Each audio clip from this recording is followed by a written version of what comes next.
on the front lines of violence.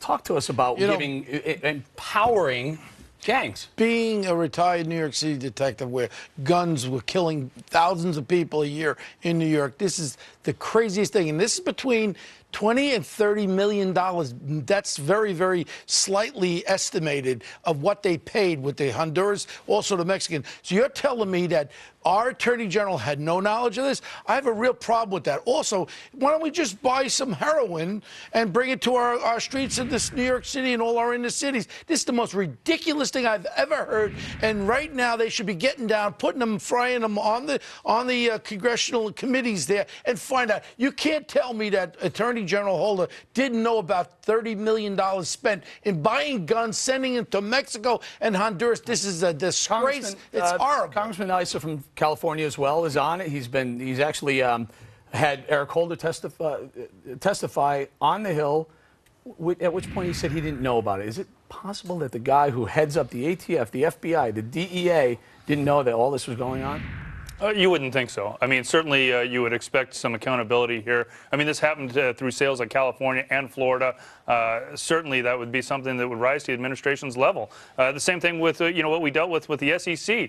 I mean, here you had the chairwoman come in and say, well, I knew nothing about the biggest property rental that they had ever seen before. And so you've got different departments just coming back and saying, we don't know. Alan, I'm not sure which is worse, that Holder knew and he's kind of ducking scrutiny, or he didn't know? I don't think you'd expect Holder to know everything that goes on, and I'm not sure we should be tarring him with this. It is a terrible thing, and I agree with Beau, and I agree with the congressman that this is a terrible and stupid operation to let guns go out there to see where they go. It's a horrible, we've got thing to do. that we all agree on. Now let's move on.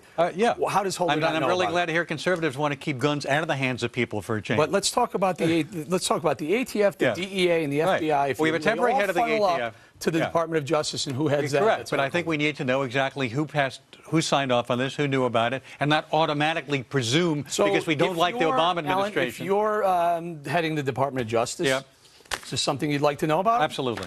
I want to know. I want accountability. Failure of leadership. I want to know who knew about this. I want to know who signed off on it, and if somebody did agree to this, they should be fired. But you're talking about, like, everyone wants to swing the ATF head. But you've been in bureaucracy before, working for a police department. When you get policy from the commissioner's office on down, we don't know where this is something that is policy that's set in effect, and the ATF chief just didn't do this on his own whim. I know you'd like to get Holder. I know you don't like Holder. I know conservatives like to go after the administration. The point is that it's failure to stop. supervise. Well, let me ask you, failure to supervise if he didn't know. If it was the New York City Department, the police department, if you're giving guns to drug dealers, right? How high up would that decision that would go to the commissioner, and at that level it goes right up to that level, because you're talking about 20. This ain't buying 3 guns. This is buying $20 to $30 million worth of guns. This is a big deal going on here. And you want to know something? I can't believe it. All right.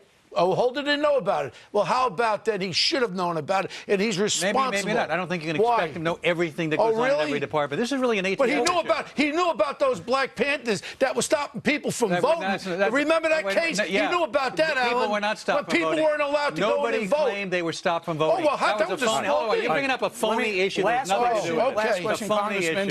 Nobody was stopped from voting. Congressman, if we do find out, hold on. If we do find out, in fact, that Mr. Holder did know about it and testified under oath that he didn't, what's the next move? Well, ultimately, I think somebody's got to be fired here. I mean, there's got to be some accountability when something like this happens and everybody agrees it was the wrong thing and how did this ever happen, whether it's Holder or somebody below him, somebody has to be held accountable. Very good. All right, going to have to leave it there. Presidential hopeful Herman Cain sparks a liberal left backlash with his comments about